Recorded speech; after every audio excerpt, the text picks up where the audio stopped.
போதி தர்மர் அப்படிங்கிற கான்செப்ட் வந்து ஒரு பெரிய விவாத பொருளாக இருக்கு. யார் அந்த போதி தர்மர்?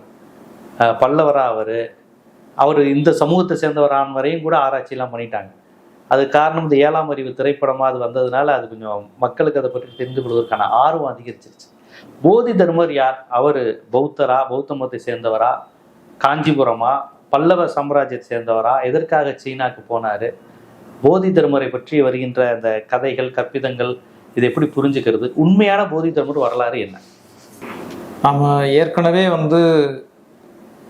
புத்த மதத்தை பற்றி பேசும்போது ஒரு விஷயம் சொல்லியிருக்கோம். புத்த மதம் 2ஆக பிரிஞ்சுது. மகாயானம் அப்படிங்கிற ஒரு பிரிவு உருவானுச்சு அப்படின்னு சொல்லிட்டு, அந்த மகாயான பிரிவு தான் உலகம் முழுவதும் கொண்டு போய் சேர்ப்பதற்கான ஒரு பெரிய முயற்சி நடந்தது. அந்த முயற்சியினுடைய ஒரு இதுதான் போதி தர்மருடைய வரலாறு. போதி தர்மருடைய வரலாறுங்கிறது அதனுடைய போதி தர்மரை இந்த அளவுக்கு பெருசா பேச வேண்டிய அவசியம் என்னன்னு கேட்டீங்கன்னா, இன்னைக்கு ஜப்பான்ல இருக்கிற ஜென் புத்த மதம் அப்படின்னு சொல்லக்கூடிய ஒரு பிரிவை உருவாக்குனவர் அவர் தான் அப்படிங்கிற ஒரு வரலாறு. அது அவர் ஜப்பான்ல இருக்கக்கூடிய ஜென் புத்த மதம். ஆனா அது ஜப்பான்ல உருவாக்கல. அவருக்கு ஒரு கட்டத்துல ஜப்பான் போனார் அப்படின்னு சொல்றாங்களே தவிர, அது உருவாக்குனது